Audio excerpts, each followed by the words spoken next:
라임 자산운용 사태의 핵심 인물인 김봉현 전 스타모빌리티 대표가 검사와 야권 정치인 로비 의혹을 폭로한 것과 관련해서 법무부가 검찰에 수사를 의뢰했습니다. 서울 남부지검이 수사팀을 꾸렸다고 밝혔습니다. 수사 방식 등을 놓고 법무부와 검찰이 갈등을 빚을 가능성도 여전히 남아 있습니다. 대검찰청에 나가 있는 중계차 연결합니다. 조성호 기자. 네, 대검찰청입니다. 네, 법무부가 김봉현 전 대표 옥중 폭로와 관련해서 김 전 대표에 대해서 감찰 조사를 했고요. 그 결과에 따라서 이제 감찰 결과를 토대로 수사를 의뢰한 거죠. 네, 오늘 오전 서울고검과 산하검찰청에 대한 국회 국정감사에서 관련 언급이 나왔습니다. 국감에 출석한 박순철 서울 남부지검장은 법무부로부터 감찰 결과를 토대로 수사를 의뢰받아 수사팀을 꾸렸다고 밝혔습니다. 관련 발언 먼저 들어보시죠. 그리고 그 부분에 대해서 지금 법무부에서도 오늘 수사 의뢰가 내려왔습니다. 감찰 결과를 토대로 앞으로 수사를 해서 그 밝혀내도록 하겠습니다. 앞으로 지금 그러면 조사할 겁니까? 예, 지금 저 남부에 수사팀 꾸렸습니다. 박 검사장은 구체적인 수사 의뢰 내용이나 대상에 대한 말은 아꼈지만 국민적 의혹이 이른 시일 내에 해소되도록 노력하겠다고 했습니다. 법무부도 조금 전 감찰 조사 결과 신속한 수사 필요성이 있다고 판단해 의혹이 제기된 일부 대상자들을 특정해 뇌물수수와 부정청탁금지법 위반 혐의로 수사를 의뢰했다고 확인을 해줬습니다. 네, 윤석열 검찰총장이 야권 정치인 관련 수사를 제대로 하지 않았다는 이른바 편파 수사 의혹도 법무부가 제기했는데요. 대검이 허위 사실이라고 반박하면서 갈등이 이어지고 있죠. 네, 법무부와 검찰 양측 주장이 첨예하게 엇갈리고 있습니다. 검찰 수사팀은 지난 4월 말쯤 라임 사태의 또 다른 주범이죠. 이종필 전 라임 부사장을 붙잡아 조사했습니다.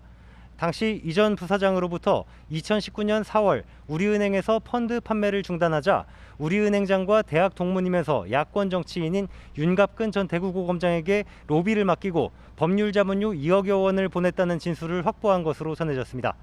대검 측은 이런 의혹과 관련해 지난 5월 라임 수사를 맡은 서울 남부지검이 윤석열 총장에게 보고했다고 밝혔습니다. 윤 총장도 철저한 수사를 지시했고 이후 기록에 남을 만한 수사 과정이 진행되고 있다고 설명했습니다. 당시 수사를 지휘했던 송사면 전 남부지검장도 YTN과 전화통화해서 윤 총장에게 보고하고 지시를 받아 자신이 퇴임할 때까지 수사가 진행됐고 이후로도 진행된 것으로 안다고 밝혔습니다. 당시 수사팀 관계자 역시 YTN과 통화해서 수사 진행 상황을 대검에 절차를 통해 보고했다고 전했습니다. 반면 당시 전국 검찰청 비리 수사를 총괄하던 대검 반부패 강력부 지휘라인 관계자는 여권 정치인 비위 관련 보고는 많았지만 야권과 관련해서는 보고받은 바 없다고 말했습니다. 따라서 관련 보고는 일선 검사장이 직접 검찰총장을 대면해서 현안을 논의하던 주례 보고를 통해 이뤄진 것으로 보입니다. 이와 별도로 열린민주당 김진애 의원은 국감장에서 김봉현 전 대표가 주장한 접대 대상 검사에 윤갑근 전 고검장이 포함됐다고 주장하기도 했습니다. 로비 의혹의 당사자인 윤 전 고검장도 YTN 취재진과 연락이 닿았는데요. 윤 전 고검장은 자신이 다른 회사와 자문계약을 맺고 정상적으로 처리한 사안이라면서 우리은행장과도 동문이긴 하지만 친분이 두텁지 않다고 해명했습니다. 또 김 전 대표를 알지도 못하고 김 의원이 언급한 누구와도 룸살롱에 간 적이 없다며 김진애 의원에게 민형사상 책임을 묻겠다고 밝혔습니다. 검사 로비 의혹이 불거진 상황인데다 이 법무부도 수사의 주체와 방식을 검토하겠다고 이렇게 밝힌 상황입니다. 앞으로 수사는 어떻게 진행될 것 같습니까? 네, 법무부가 윤석열 총장의 책임이나 연루 의혹을 언급한 것은 윤 총장을 수사에서 배제하기 위한 포석을 둔 거란 해석도 나옵니다. 구체적으로는 윤 총장을 배제한 특별수사팀 구성, 아니면 서울 남부지검이 아닌 제3의 수사팀 구성 등이 거론됩니다. 검찰총장에게 보고하지 않고 검사 비위를 수사하는 특임검사라는 제도가 있지만 윤 총장이 임명하면 추 장관이 제가해야 한다는 점에서 현실성이 낮다는 관측입니다.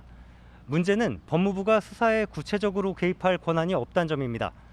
법무부 장관은 구체적인 사건과 관련해 검찰총장만을 지휘할 수 있기 때문입니다. 이 때문에 추 장관이 채널A 강요미수 의혹 사건에 이어 또다시 수사 지휘권을 발동하려는 것 아니냐는 관측도 나옵니다. 추 장관은 출근길에 관련 질문을 받고 아무런 답을 하지 않았습니다. 직접 보시겠습니다. 법무부의 허위사실 공표라는 의견도 있는데 어떻게 보십니까? 수사 방식이나 주체는 어떻게 검토하고 계신 건가요? 수사지휘권 발동까지 생각하시는 건가요?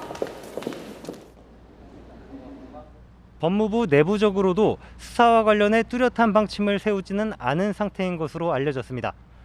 다만 어떤 방식으로든 법무부가 관여하게 된다면 검찰과 법무부의 대립이 격해질 가능성이 큽니다. 지금까지 대검찰청에서 YTN 조성호입니다.